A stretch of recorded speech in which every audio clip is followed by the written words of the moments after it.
Okay, now we're live.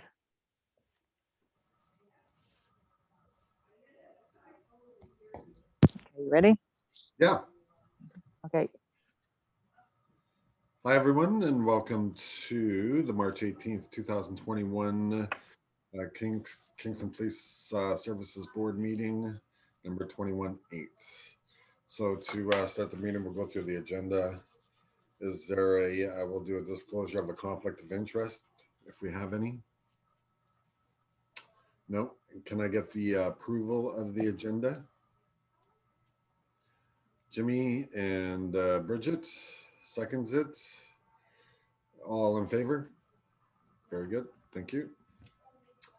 And can we adopt the minutes from the previous meeting held on February 18th, 2021?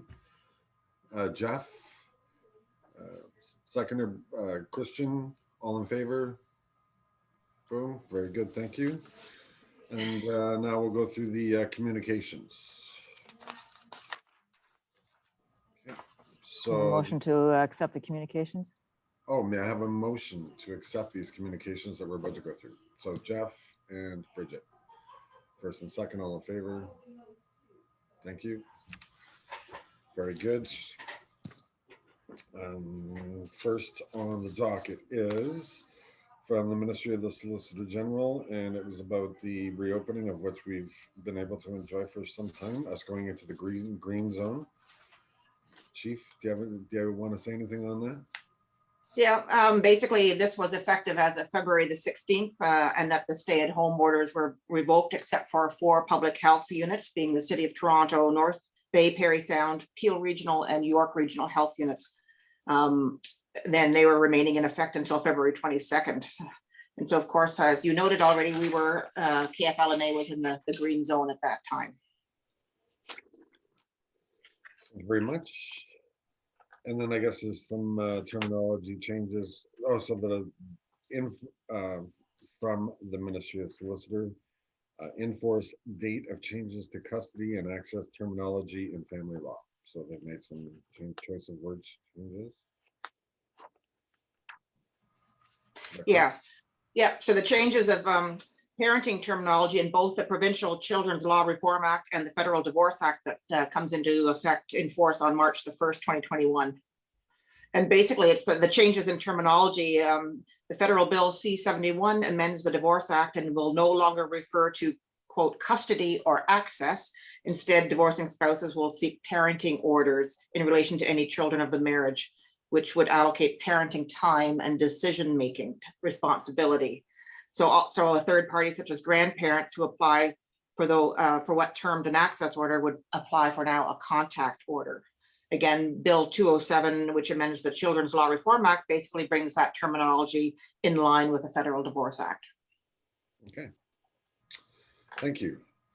And then the next document is about the amendments to orders under the Reopening Act and extension of orders under the Emergency Management and Civil Protection Act, of which, again, is a bit dated for us now.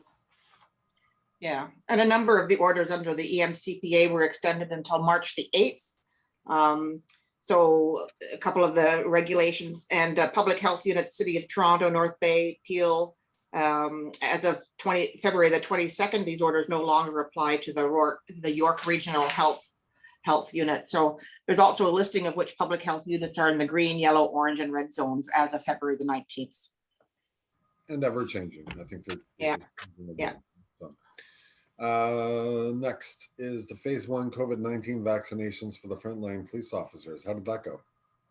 Yeah, so phase 1 of the vaccinations rollout now includes active duty frontline police officers whose part of their duties regularly provide emergency medical care, such as the administration of CPR or naloxone for drug overdoses. And this is along with paramedics and firefighters.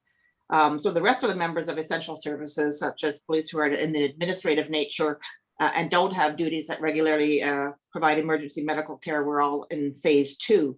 Again, we've reached out to Dr. Moore and his team to discuss this vaccination approach And as such, it's been very smoothly rolled out.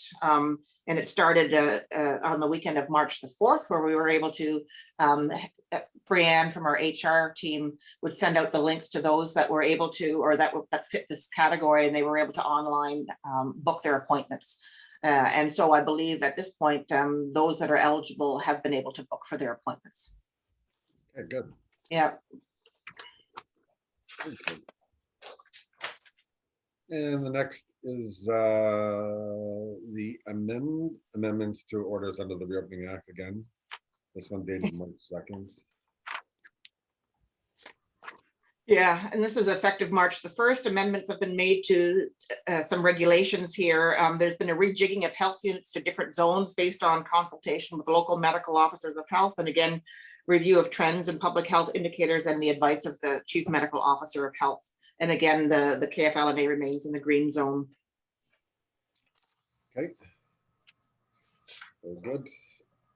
Oh, and then there's the phase 1 COVID-19 vaccinations for special constables. Yes, and because special constables whose routine orders may be required to respond to medical calls for service and also provide assistance such as CPR and naloxone, they're eligible now also to receive vaccinations under phase 1 of the province's rollout. So that was good news. Right. We're included. Very good. Does anyone on the board have any questions or anything as of that? No. Okay. It's all pretty straightforward. Oh, there might be some questions on this one. Cargo power assisted bicycles, cargo e-bikes pilot project. Do you know what a cargo powered assisted bicycle is? And is our municipality partaking in this? And Angie, what are your thoughts?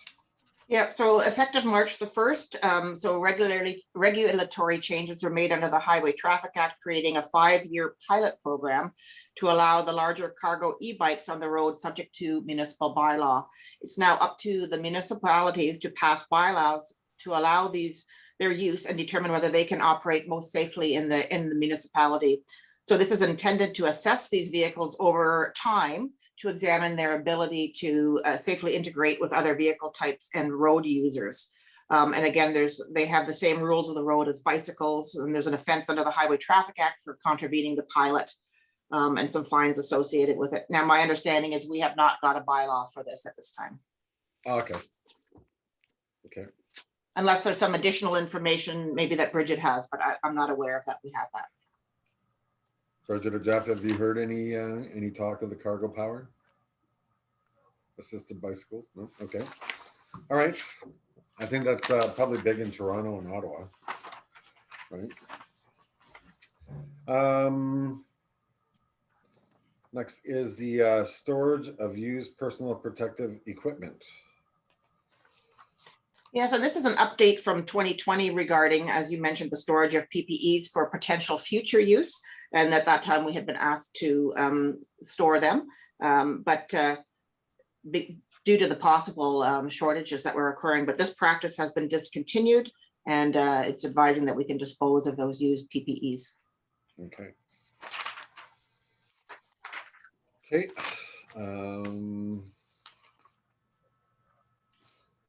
Next is the voluntary early release programs for rental car companies of vehicles that have been involved with, I guess, illegal activities that get impounded. Is that what is the? Yeah. So effective January the 1st, amendments were made to the Highway Traffic Act to permit rental vehicle companies to request that police services provide early release of their vehicles from the 7-day impoundment. And that's for offenses such as stunt driving or driving under suspension, etc. So police can determine whether they will implement and administer the program. So it's voluntary to do this with the police. Police can determine the appeal process for the early release made by the rental company, and data collection as the MTO may request this to understand the number of appeals that are going through. So we're currently getting our internal processes in place for this. Okay, very good.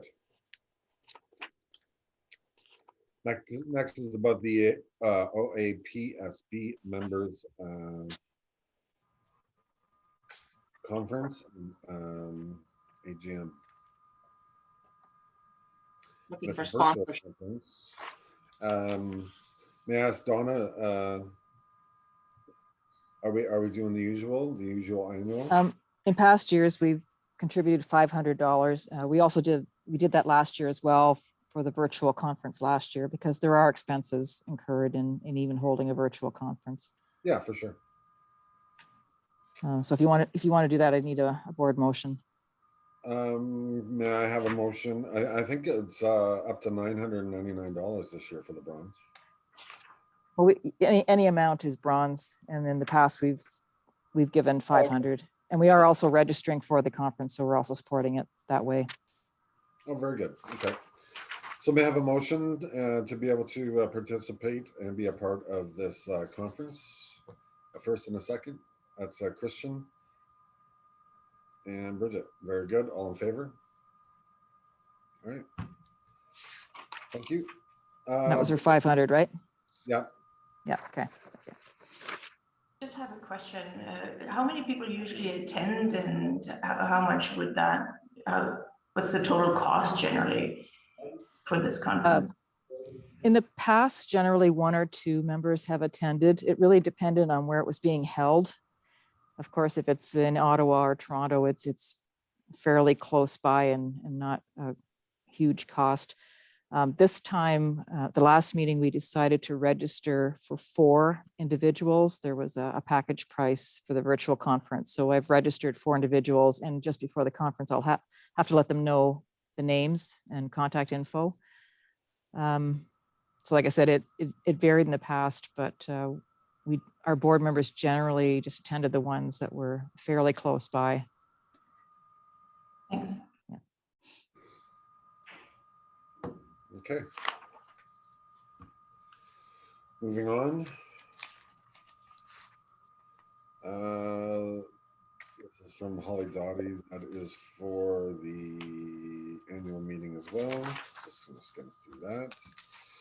And then next is to the board from Angie. A letter expressing that we had a nil rating for missing persons. That's a plus. It's a good thing. Yeah, so this is the act requires that where police make an urgent demand for records where a court order was not sought due to urgency of the situation, that an annual report be filed with the Ministry of the Solicitor General. And for 2020, we've made no urgent demands. So other ways of being able to obtain information under regular means, and this is typically how it's done, is through either a court order or a search warrant. So we did not make any urgent demands. Okay, thank you. And this is from the city clerk for the Kingston City Council meeting of March 2nd, which will allow the boardroom at the Kingston Police Station to be dedicated to Bill Hackett. I think it's a very, very great thing, very nice thing. Yeah, if I could just have a motion for that, just so we can get it within the board records. Sure. And I would like to propose a new motion for the boardroom to be dedicated to Bill Hackett. May I have a first and a second? Very good. Jimmy and Jeff, all in favor? Very good. Thank you. And then the next and final would be the funding. I see that we got the funding for the bail safety pilot program. Was that the amount that we were hoping for? Yeah. Yeah. Regular amount that we would get. Yeah. Okay. Very good. So I just need a motion to endorse the agreement to authorize the chair to sign it. Okay. Jeff, Bridget, great. All in favor? Awesome. Thank you. Very good. Is there anything else? Just the staffing update there. Okay. Yeah. So our staffing update is talking about the retirement of Deputy Chief Chris Scott and the resignation of Lauren Scott. And I've prepared some bios for both of them. So Chris joined the Kingston Police in 1998 after 10 years as a uniform patrol constable with the Toronto and Ottawa Police Services. He was promoted to sergeant in 1999 and to staff sergeant in 2001. As a sergeant and then staff sergeant, he headed the unit responsible for drug enforcement, bail compliance, property crime, community response, intelligence operations, and the K-9 team. His assignments as a staff sergeant also included overseeing a platoon in uniform patrol, court services and property operations, criminal investigations, and the professional standards unit. His stewardship in these areas has resulted in significant recognition for the expertise and professionalism of the Kingston Police, including the successful conclusion of the investigation into the complex quadruple homicide discovered at the Kingston Mills locks in June of 2009. In January of 2019, Chris commenced his appointment as Deputy Chief of our service. Chris has also devoted much time to community involvement in his off-duty hours, including as a trainer and as an executive member of the Kingston Area Minor Hockey Association, as co-chair of the organizing committee for the Ontario Special Olympics 2012 Provincial Spring Games, and as a member of the board of directors for Big Brothers and Big Sisters Kingston. He's recently accepted appointments as a member of the Kingston Limestone Region Board for Habitat for Humanity, and as a program advisor for the Boys and Girls Club of Kingston and area. He's a graduate of Loyalist College Law and Security Administration program. And in 2016, he completed a Bachelor of Arts in Justice Studies through the University of Guelph Humber. Chris is also a graduate of the Federal Bureau of Investigation, Investigation National Academy, and recently completed the 2019 Canadian Association of Chiefs of Police Global Studies program, and the theme that they were looking at was navigating seismic shifts in public policy. He's also the recipient of the first bar to the Police Exemplary Service Medal in recognition of 30 years of exemplary service. We wish him well in his retirement as he moves on to the next chapter of his life. And Lauren Scott. Lauren was hired by the Kingston Police in April of 1998 as a casual part-time communications operator. In September of 1999, she attained a full-time position in the communications unit, and later that year was appointed to one of our information desk attendants, an assignment there that was expanded over the years to include direct entry of occurrence reports and taking oaths and affirmations as a commissioner of taking affidavits. Although the term frontline is normally attributed to police officers, in both her roles with us, Lauren provided frontline duties in a very busy environment as an initial call taker and an in-person contact for countless numbers of Kingston's citizens and visitors seeking assistance from the Kingston Police. In addition to her regular duties, Lauren also acted as a scribe during incident command operations in response to a major incident, major emergency, or serious incident. In her off-duty time, Lauren was an active participant in several community events. In October of 2000, she was part of a fundraising concert in support of the United Way and Children's Wish Foundation. And over the years, she's coordinated a Kingston Police team for the CIBC Run for the Cure, participated in the Law Enforcement Torch Run, and was part of our support team when we co-hosted the Ontario Special Olympics Provincial Spring Games in 2012. We wish Lauren all the best in the years ahead. Thank you. Okay, may I have a motion to move in camera? Very good. Christian, Jeff, thank you very much. All in favor? And that will end this public session of our meeting. Thank you.